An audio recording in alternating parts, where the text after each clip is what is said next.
요즘에 보면 청년들 젊은 사람들한테 요즘에 MBTI가 굉장히 맹신 수준이거든요. 일단 MBTI를 얘기하면 청년들하고 일단은 얘기가 되기 시작을 해요. 그래서 MBTI도 있고 그다음에 또 다면성 인성 검사 이렇게 상담 치료 센터나 이런 데 정신병원 같은 데 가면 그걸 먼저 해요. 그건 한 700문항 되는데요. 그걸 한 1시간 넘게 문제를 풀어야 돼요. 근데 그걸 풀면 내가 어떤 지금 멘탈 상태인지가 아주 그냥 세세하게 나옵니다. 저도 그거 한 두세 번 검사를 했거든요. 근데 그거는 뭐 굉장히 정확하지 하고 MBTI 같은 경우는 뭐 이렇게 정확하기보다는 사실은 재미로 봐주시면 좋을 것 같아요. 근데 어느 정도 맞기도 하고요. 또 그래서 MBTI가 얘기할 거리가 굉장히 많아요. 여러분 혹시 MBTI 검사해 보신 분 계세요? MBTI를 그래서 한번 해보도록 하겠습니다. 뭐예요? ENTP? 오케이, 잘 기억하고 있을게요. ENTP 또 검사하신 분 계세요? 김경 집사님 뭐예요? ISTJ요? 저랑 똑같아요. ISTJ가 얼마나 나쁜지 설명을 해드릴게요.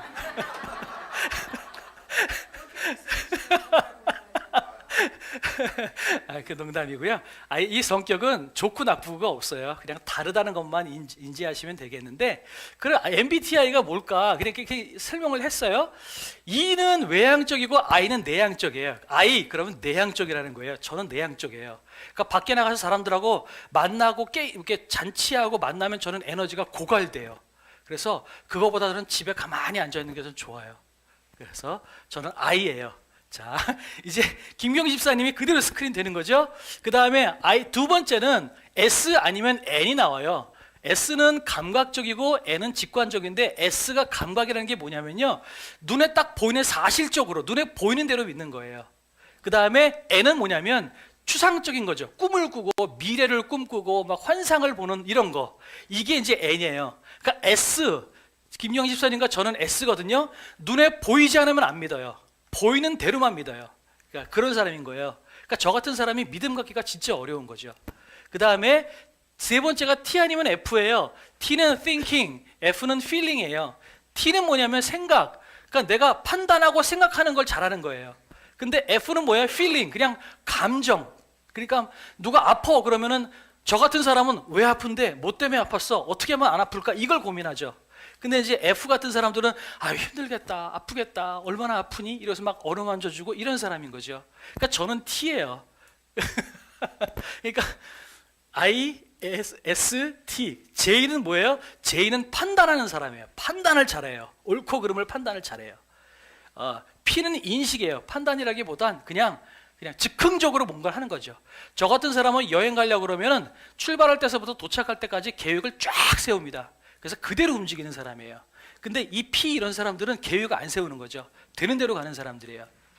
그러니까 김경희 집사님 같은 분은, 김경희 집사님이나 저 같은 사람은 진짜 피곤해요. 왜냐면 머릿속으로 판단하고 생각하고 계획을 다 세워야 되는데, 문제는 내 주변 사람도 그래야 된다고 생각을 하는 거예요. 그러니까 내 주변 사람들이 그렇지 않으면 피곤해요. 그만큼 내가 이만큼 계획 세웠는데 내 주변 사람들은 계획을 안 세워?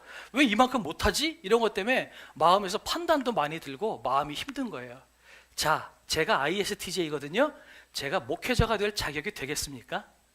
판단 잘해요. 제가 누구 왜 저러지? 판단하기 잘하고요. 눈에 보이는 것만 믿고요. 그 다음에 생각 잘해요. 내가 생각하고 판단하고 논리적으로 이성적으로 계산하고 이걸 되게 잘해요.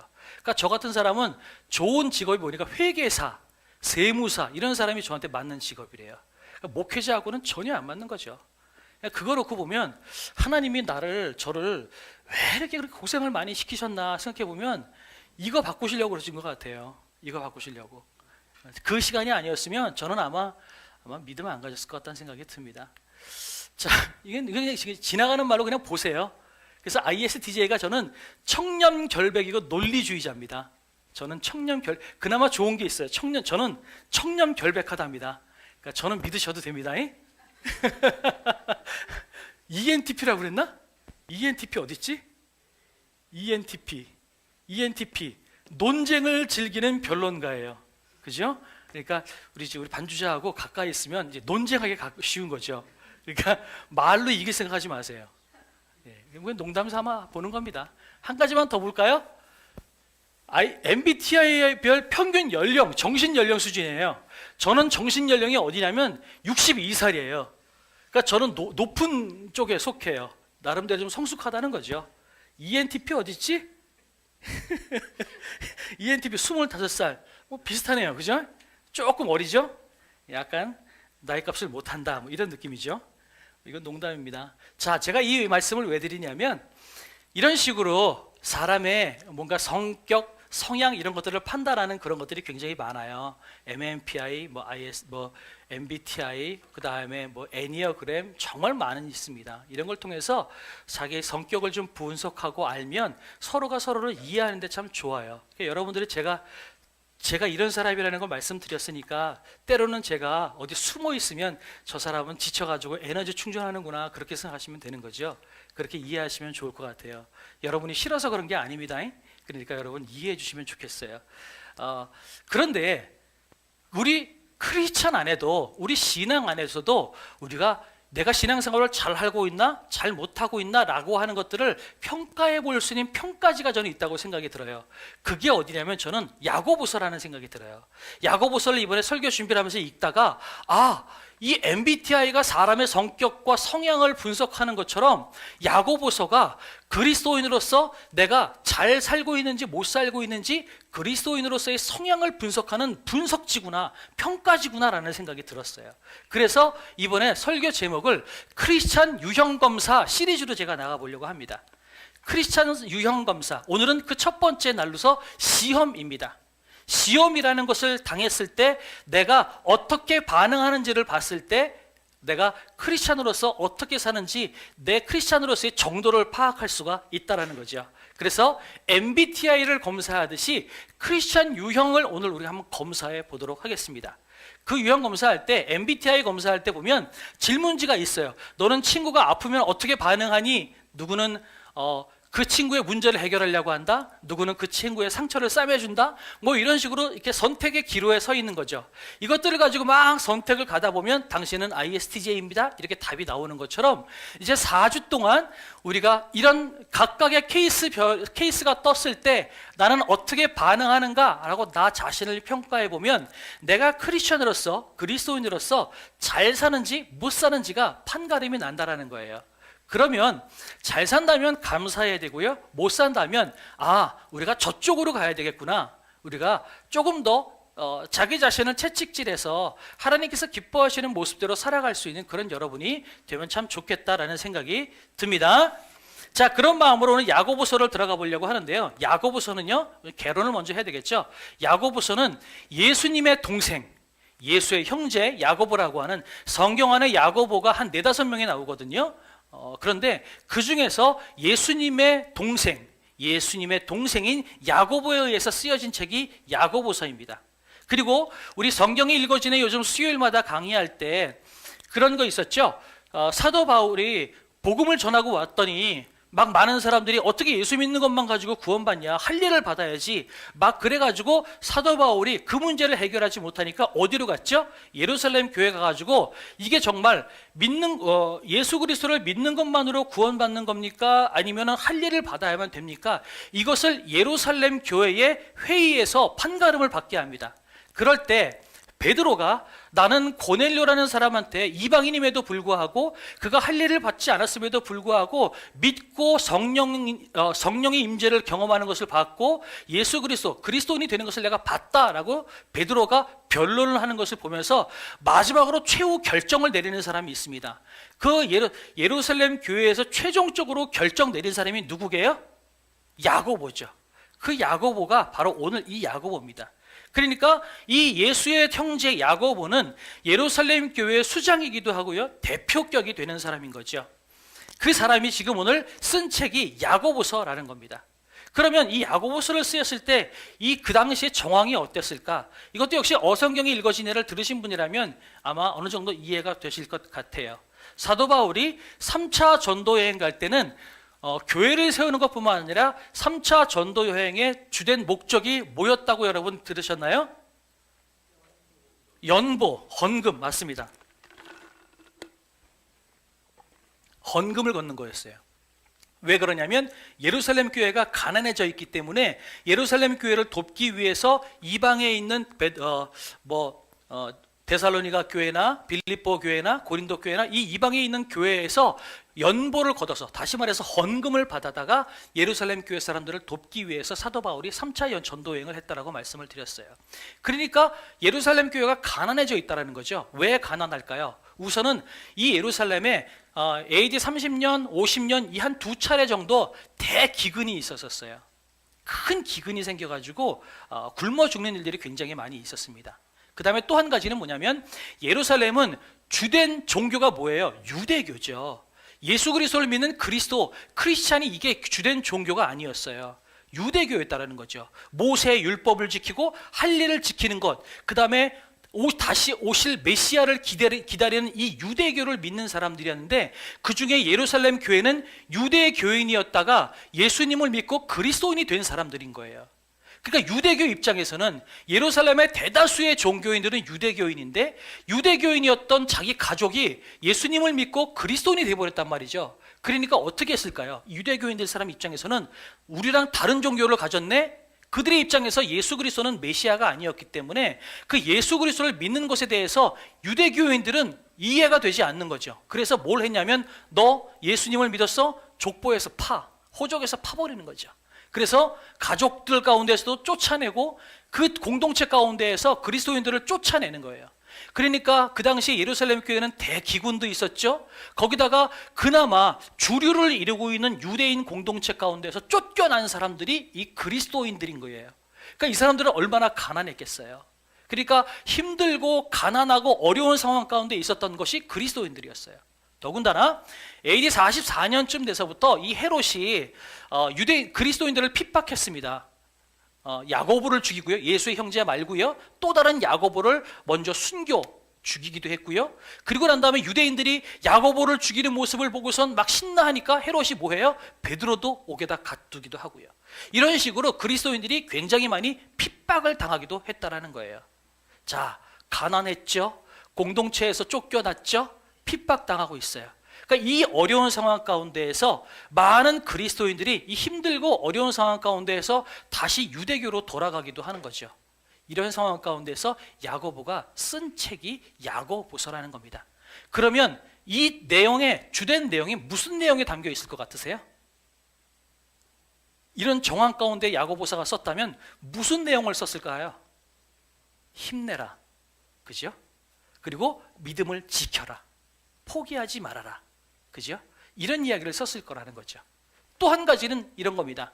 이렇게 구원받았고 그리스도인이 됐단 말이죠. 그리스도인이 됐는데 핍박당하고 어려운 일이 막 생기니까 이 그리스도인들이 어떤 생각을 했냐면, 아니 우리가 할례도 안 하고 율법도 안 지켜도 예수님만 믿는 것 가지고도 구원받는다며, 우리는 이미 예수님 믿었잖아. 그러니까 더 이상 우리가 행동으로 뭐 할 거 뭐 있어? 그러니까 좀 대충 살고 유대인들하고 대충 맞춰가지고 그들하고 대충 이렇게 타협해가지고 살고, 그래도 어차피 구원받으니까, 구원에는 지장 없으니까 그냥 대충 막 살자, 이런 마음이 들었던 거죠. 믿는 것만으로 구원받는다며? 그러니까 난 믿었어. 그러니까 나는 구원에는 지장 없으니까. 여기에 대해서 야고보가 이 편지를 통해서 했던 얘기가 뭐냐면, 너희들 믿는 것만 가지고 구원받는 게 아니야 라고 이야기하는 거죠. 그런데 이 야고보서가 굉장히 많은 사람들에게 논란이 대상이 된 책이에요. 특별히 여러분 성경책을 갖고 계시면 야고보서 2장 24절을 한번 펴보시겠어요? 그 본문이 굉장히 논란이 되는 본문입니다.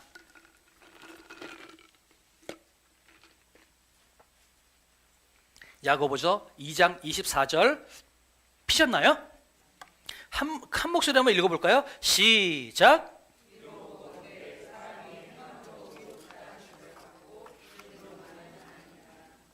네, 뭐라고 그래요?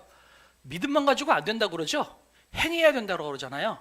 그럼 우리가 그동안 여러분 신앙생활 하시면서 맨날 들었던 게 뭐예요? 믿음으로 구원받는다라고 말씀드렸어요. 그런데 야고보서는 그렇게 이야기하지 않아요. 믿음만 가지고 안 돼, 행해야지. 자, 이것 때문에 많은 사람들이, 학자들이 논란을 일으켰고요. 마틴 루터 같은 경우는 이 책을 뭐라고 했냐면 지푸라기 서신, 좀 극단적으로 표현하면 쓰레기 같은 편지라는 표현을 했다라는 겁니다. 그래서 마틴 루터가 성경을 번역했을 때, 신약 성경을 번역했을 때 신약 성경 번역 초판에는 이 야고보서를 빼버렸어요. 자기 마음에 동의가 되지 않는 거죠.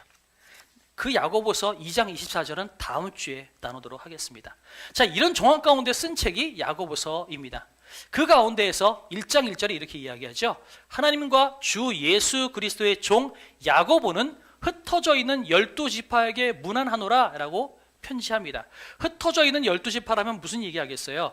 유대인이었다가 그리스도인이 된 사람들, 그런데 그리스도인이 된 사람들 중에서 다시 유대로 돌아가려고 하거나 아니면 신앙생활을 막 하려고 하거나 이렇게 흩어져 있는 사람들을 향하여서 야고보가 지금 이야기하고 있는 겁니다.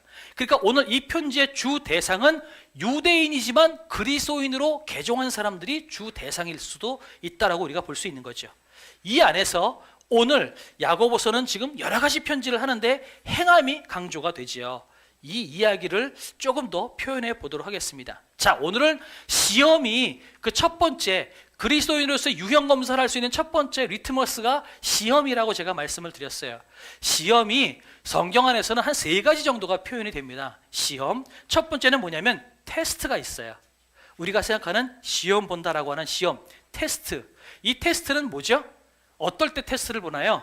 이 사람의 실력이 됐나 안 됐나 평가해 볼 때, 공부를 잘해서 이만큼 패스할 수 있나 아닌가, 요걸 볼 때 시험을 치죠. 그러니까 시험, 테스트가 있어요. 그 다음에 또 하나가 있어요. 이거는 trial and suffering 이라는 의미를 가지고 있는데, 연단, 시험이라는 뜻을 가지고 있어요. 연단, 시험. 자, 테스트가 끝나면 결과가 뭐냐면 너는 패스 아니면 너는 넌 패스, 이게 될 수 있는 거죠.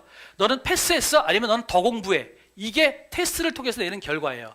그러면 두 번째 시험, 연단이나 시험을 통해서는 뭐가 될까요? 패스나 아니냐, 패스가 아니냐, 이거를 생각하는 것이 아니라 이 연단이나 시험을 통해서는 나를 성장시키시는 겁니다. 나를 성숙시키는 거예요. 나를 끌고 올라가는 게 이 suffering 아니면 trial의 의미를 가지고 있어요. 그럼 세 번째 시험이 또 하나가 있습니다. 이건 뭐냐면은 temptation의 의미가 있어요. 이건 뭐죠? 사단이 우리를 유혹해서 넘어지게 만드는 거예요. 그러니까 사실은 이 시험이라는 단어 중에 첫 번째 테스트, 두 번째 suffering, 이 두 가지는 사실은 하나님께서 역사하시는 겁니다. 하나님의 섭리 가운데 역사하시는 겁니다. 그 다음에 세 번째 temptation은 물론 큰 의미에서는 하나님의 섭리 가운데 있고 하나님의 허락하심 가운데 있는 거긴 하지만, 이 temptation은 주로 누가 하는 거예요? 사단이 우리에게 하는 겁니다. 그런 의미에서 지금 성경은 지금 시험에 대해서 이야기하고 있어요. 자, 이런 생각을 가지고 본문으로 들어가 보도록 하겠습니다.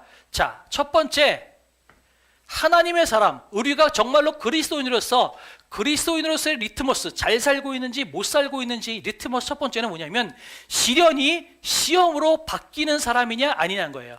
시험이 시련으로 바뀌는 사람이냐 아니냐. 조금 부연 설명을 하면 시험이 믿음의 시련으로 바뀌는 사람이냐 아니냐예요.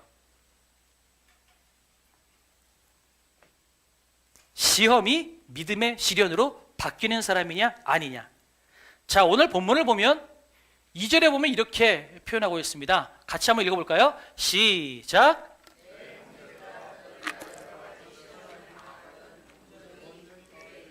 예, 아멘. 여기서 나오는 여러 가지 시험은 시험 앞에 여러 가지가 있거든요. 그러니까 이거는 3가지가 다 들어갈 수 있어요. 유혹일 수도 있고요, 트라이얼일 수도 있고, 테스트일 수 있어요. 뭐든지 상관없어요. 그런데 어떤 것이든지 가든지 간에 너희를 기쁘게 여겨라 라고 이야기하고 있습니다. 그런데 이 편지를 쓰는 야고보도 그렇고요, 저희도 그렇고 시험을 기뻐하는 사람이 어디 있어요? 저게 유혹일 수도 있고요, 트라이얼, suffering 이런 거일 수 있어요. suffering, 고난이면 우리 기쁘지 않아요. 저도 고난 받고 싶지 않아요. 고난 좋아하는 사람이 어디 있겠어요? 다 싫단 말이죠. 누군가가 고난을 당하면, 그리고 시험을 당하면 처음에는 신앙생활 잘해요. 평상시에는 누구나 신앙생활 잘하는 것 같고 똑같은 사람인 것 같은데, 고난이 생기고 어려운 일이 생기면 누구는 교회를 떠나더라는 거예요. 왜 그럴까요? 아예 예수님 믿어봐야 소용이 없네.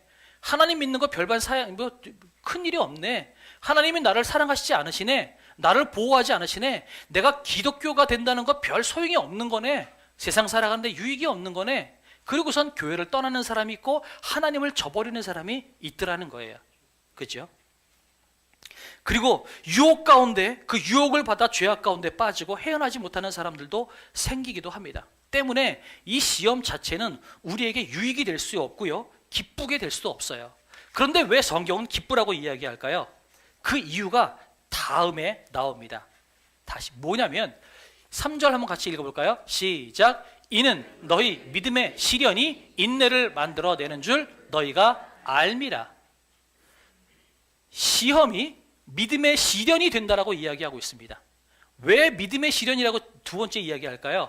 이거는 테스트입니다. 테스트. 영어 성경에도 테스트로 표현이 되어 있어요. 이건 뭐냐면 우리가 똑같이 고난과 유혹과 어려움을 당해요. 그런데 어떤 사람은 유혹과 어려움을 당하면서 하나님 필요 없어, 신앙생활하는 거 다 필요 없어, 그리고 교회를 떠나는 사람이 있는가 하면 어떤 사람은 발버둥 치고 고난 가운데 어려워하다가 그 인생의 막장 가운데서 뭘 생각하냐면 마음속 깊은 곳에서 이렇게 생각하는 거죠. 하나님 아니면 내가 해결할 수가 없습니다. 주님 날 좀 도와주십시오. 인생의 끝바닥에서 하나님을 붙잡는 사람이 있다라는 거예요. 여러분, 그 사람은 그것이 시험이 믿음의 시련으로 바뀐 사람입니다. 똑같은 고난 당했을 때 누구는 하나님을 떠난 사람이 있고 누구는 그 고난을 통해서 하나님의 바짓가랑이를 붙잡으려고 발버둥 치는 사람이 생기더라는 거예요. 바로 그 사람이 믿음의 시련을 만들어낸 사람이라는 거예요. 그래서 오늘 첫 번째 뭐라고 그랬어요? 시험이 믿음의 시련으로 바뀌는 사람. 여러분이 참된 그리스도인입니까? 그리스도인으로서 잘 살고 있습니까? 그것을 여러분 판가름할 수 있는 첫 번째 기준이 뭐냐면 여러분이 시험을 당했을 때 이것 가지고 하나님은 필요 없어, 교회 다니는 거 다 필요 없어 라고 교회를 떠나는 사람이 되느냐, 아니면 그렇게 힘들고 어려운 일이 생겼을 때 나 그래도 하나님 절대 하나님 안 떠납니다, 하나님 아니면 내가 답이 없습니다, 날 좀 도와주십시오. 여전히 문제는 해결이 안 됐어요. 여전히 하나님은 안 계신 것 같고 나에게 응답 안 하시는 것 같아요. 그럼에도 불구하고 하나님을 붙잡고 당신 아니면 내가 해결할 수 없습니다라고 발버둥 치는 그 사람, 바로 그 사람이 믿음의 시련을 만들어내는 사람이라는 거죠. 이미 소천하셨지만 이관희 형제라는 분이 있어요. 다니엘 기도회 때도 많이 간증했던 분인데, 그분은 자기도 암에 걸렸고 자기 와이프도 암에 걸렸었던 사람이었어요. 두 부부가 똑같이 암에 걸렸는데 자기가 암에 걸려서 힘들어하고 있는 그 과정 가운데 자기 어머니가 스스로 극단적인 선택을 하는 것을 보게 됩니다. 그 극단적인 선택을 해서 시신이 되어 있는 자기 어머니를 스스로 자기가 내려서 눕히는 일을 했었습니다. 그 어머니의 시신 앞에서 그 이관희 형제가 뭘 했냐면 뭐라고 고백하는지, 그때 그 다니엘 기도회 때 그게 했던 고백이 아직도 생생해요. 하나님, 나 그래도 하나님 안 버립니다. 하나님, 내가 이런다고 하나님 내가 당신을 버릴 것 같습니까? 나는 절대 하나님 안 버립니다. 여러분, 어머니의 시신 앞에서 자기는 온몸에 암이 퍼져서 시한부 인생을 살고 있는데 자기 인생 앞에서 스스로 목숨을 끊은 어머니의 시신 앞에서 이관희 형제는 그렇게 고백해요. 여러분, 그게 시험이 믿음의 시련을 만들어낸 사람이라는 겁니다. 여러분은 어려움이 있고 아픔이 있을 때 어떻게 하십니까? 하나님 다 필요 없어요, 그리고 떠나시는 분이 되시겠습니까? 아니면 아무리 힘들고 어렵고 하나님이 안 계실 것 같다 할지라도 나 그래도 이 교회 안 떠나겠습니다, 나 그래도 하나님 안 떠나겠습니다. 하나님, 내가 그런다고 당신을 떠날 것 같습니까? 세상 어디를 찾아가 봐도 답이 없습니다. 당신마저 나를 외면하시면 내가 진짜 답이 없어서 나 안 떠납니다. 여러분, 이렇게 발버둥 치는 인생이 되시겠습니까? 오늘 그 인생을 그리스도인의 첫 번째 리트머스로 이야기하고 있다는 겁니다. 그래서 4절에 보면 인내를 온전히 이루라, 이는 너희로 온전하고 구비하여 조금도 부족함이 없게 하려 함이라 라고 되어 있는데, 두 번째, 시련을 통해 인내하게 되는 사람이라는 겁니다. 그냥 시련이 아니라 앞에 부연 설명이 빠졌는데 믿음의 시련이에요. 믿음의 시련을 통해서 인내하게 되는 사람입니다. 믿음의 시련이 아니라 그냥 시험, 고통, 유혹 여기에 머물러 있으면 그것을 통해서 인내가 나오질 않아요.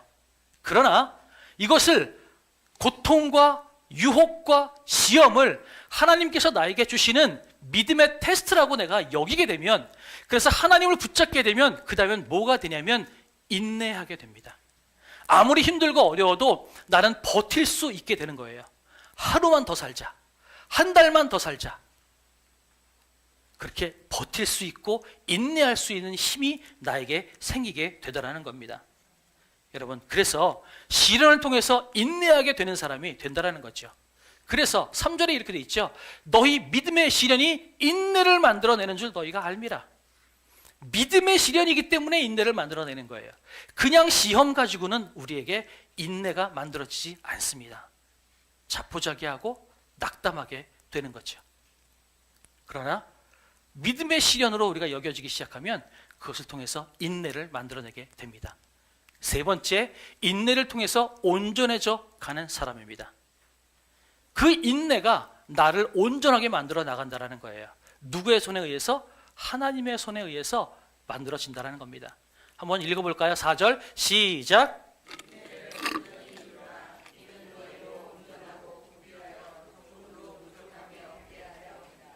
네, 여기서 인내를 온전히 이루라. 그러면 너희가 온전하여져서 구비하여 조금도 부족함이 없게 하려 함이라. 요 말은요, 너희가 인내하면 조금 있으면 그 문제 다 해결되고 그동안 너가 고생했다, 잘 참았다, 그리고 하나님께서 너희에게 많은 상급을 주시고 많은 해결책을 주실 거야 라고 하는 의미로서의 온전하고 부족함이 없게 하려 함이라는 의미가 아닙니다. 그럼 뭘까요? 인내를 온전히 이루면 나중에는 인내를 통해서 하나님께서 우리를 만들어 나가는 겁니다. 우리를 그리스도인으로서, 참된 그리스도인으로서 우리를 빚어내고 성숙해지고 만들어 나가셔서 나중에는 어떻게 되냐면 그것을 통해서, 인내라는 과정을 통해서 내가 하나님을 더욱더 닮아가는 사람이 되고, 그리고 나서 나중에는 어떤 고난과 어떤 시련이 내 가운데 온다 할지라도 흔들리지 않고 낙담하지 않고 담담하게 그것들을 뚫고 나갈 수 있는 힘과 능력을 기르는 힘 있는 사람, 능력 있는 사람이 되어간다라는 것이 부족함이 없다라는 뜻입니다. 우리는 고난을 통과하면 하나님 돈 다 주시겠지, 로또 받게 해가지고 그단 다 주시겠지, 이것 때문에 내가 참는 것이 아니에요. 그것이 아니라 그 다음에 아무런 답이 없다 할지라도 참아내는 겁니다. 참아내다 보면 하나님께서 그것을 통해서 내 근력을 길러주시고 힘을 길러주셔서 그 다음에는 어떤 문제가, 어떤 풍파가 내 가운데 온다 할지라도 내가 흔들림 없이 하나님의 사람으로 당당하게 세상을 살아나가는 그런 사람으로 살아나갈 수 있게 되더라는 것입니다. 이것이 오늘 그리스도인으로서의 유형검사 첫 번째, 시험을 대하는 사람의 태도입니다. 여러분, 시험을 당했을 때 여러분은 어떻게 반응하십니까? 여러분의 반응하는 모습을 통해서 여러분이 내가 그리스도인으로서 아직도 어리구나. 아까 MBTI 보셨을 때 정신연령 보셨죠? 우스갯소리로 정신연령 이야기했지만 어쩌면 우리는 신앙인으로서의 정신연령이 저기 3살, 4살에 머물러 있는 사람일 수도 있습니다. 신앙생활 30년, 40년을 했다 할지라도 우리의 신앙의 정신연령은 3살, 4살에 머물러 있는 사람이 될 수도 있다는 거예요. 그것을 무엇으로 판단할 수 있을까요? 시험을 당했을 때 우리가 어떻게 반응하냐, 이걸 보고 우리가 알 수 있다는 거죠. 여러분은 어려움을 당했을 때 어떻게 살아나가십니까? 오늘 야고보서는 그렇게 이야기합니다. 너희들 시험 당했을 때 온전히 기쁘게 여기라. 왜? 그 시험을 통해서 네가 하나님을 더욱더 붙잡고 그 하나님 안에서 더욱더 네 자신을 점검하고 살아나가며 버티는 삶을 통해서 너는 하나님을 닮은 인생이 되어갈 것이다. 때문에 시험을 받더라도 기뻐해라. 그런데 시험을 통해서 인내를 만들어내지 않고 인내를 통해서 온전해지는 과정까지 가지 않으면 이 시험은 뭐가 돼버려요? 전문 용어로 개고생이 되어버리죠. 여러분, 우리는 시험을 통해서 개고생이 되기를 원치 않으십니다. 하나님은 시험을 통해서 우리에게 믿음의 시련을 만들어내길 원하고, 믿음의 시련을 통해서 인내함을 통과하고, 인내함을 통과해서 하나님의 손 안에서 조금도 부족함이 없는 온전한 사람으로 하나님께서 우리를 빚어내시기를 원하신다라는 것입니다. 여러분, 시험 당할 때 여러분 기뻐하시는 여러분이 되길 원합니다. 그리고 믿음의 시련으로 그것을 바꾸어내시고 그것을 통해서 하나님의 바짓가랑이를 붙잡고 인내하는 사람이 되기를 주님의 이름으로 축복합니다. 그래서 두 사람의 예를 지금 마무리하고 예를 들고 오늘 기도하려고 합니다. 한 사람은요, 제가 설교 시간에 많이 예를 들었던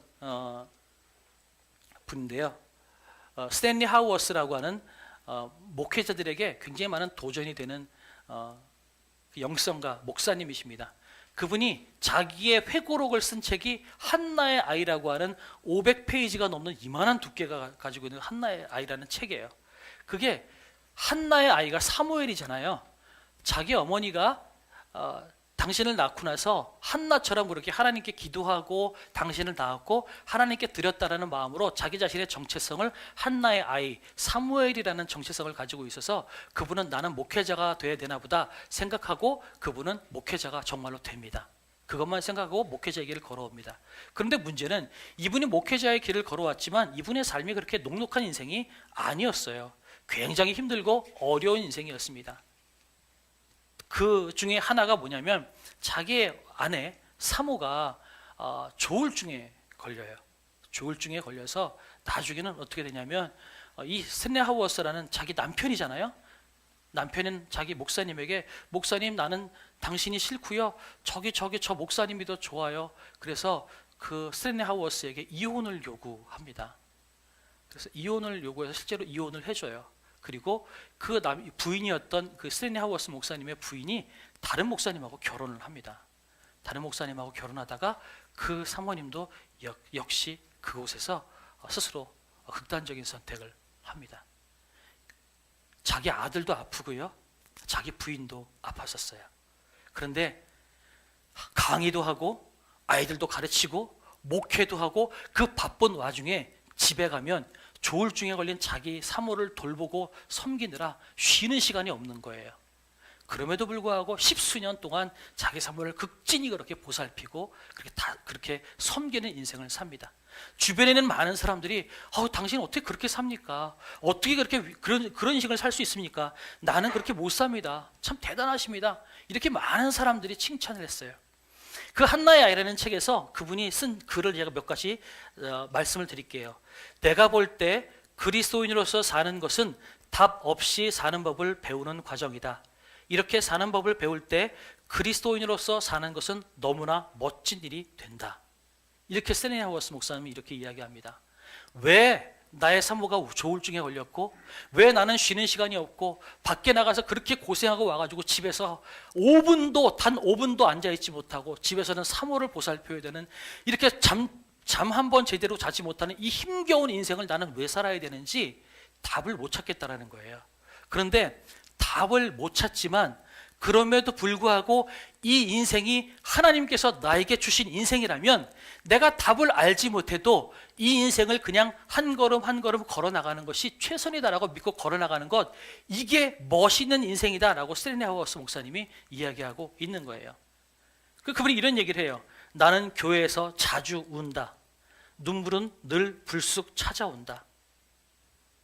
그 시간에 내가 왜 우는지 잘 모르겠다. 이제는 익숙해질 법도 한데 말이다. 나는 그렇게 평생을 교회에서 보낸 사람이다. 하지만 하나님께 감사하게도 그리스도인으로서 사는 것에는 결코 익숙해지지 않는다. 그래서 내가 우는 것이 아닐까 싶다. 이렇게 고백을 합니다. 교회에 나오면 운다라는 거예요. 나는 아직도 무슨 얘기하냐면 내 인생은 여전히 답이 없는 인생이지만 나는 그리스도인으로 사는 것이 아직도 어색하다. 이 말은 뭐냐면 나 같은 사람을 용서하셔서 그리스도인으로 만들어주신 하나님의 은혜가 너무 크고 위대해서 아직도 내가 섣불리 그리스도인이라고 이야기하는 것이 어색하다라고 하는 표현이에요.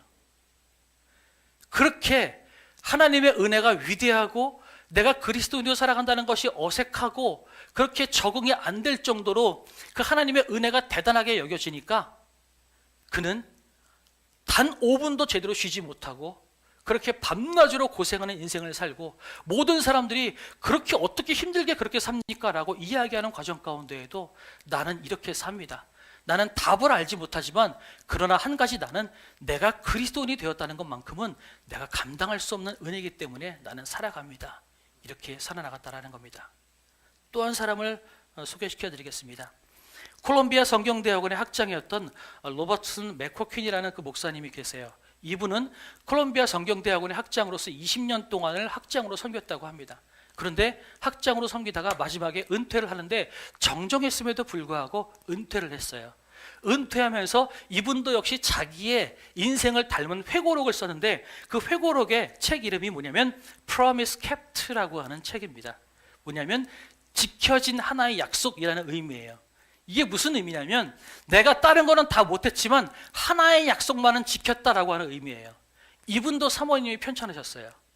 근데 이분이 뭐라고 이야기하냐면 내가 콜롬비아 대성경대학원의 학장으로 섬겼지만 그런데 내 사모가 역시 우울증과 여러 가지 그 정신적인 병 때문에 힘들어하고 아파해서 사모님이 이 학장 목사님 이분만을 찾는 거예요.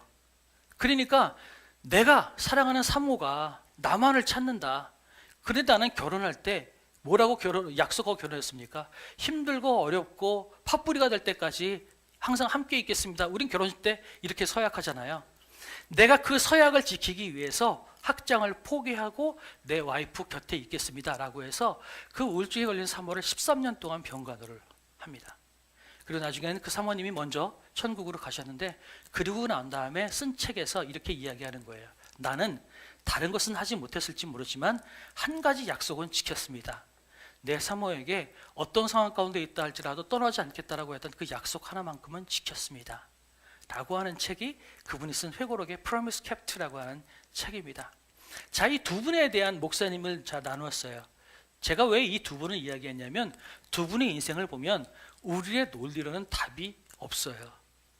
그런데요, 멋있는 그리스도인이 과연 뭘까요?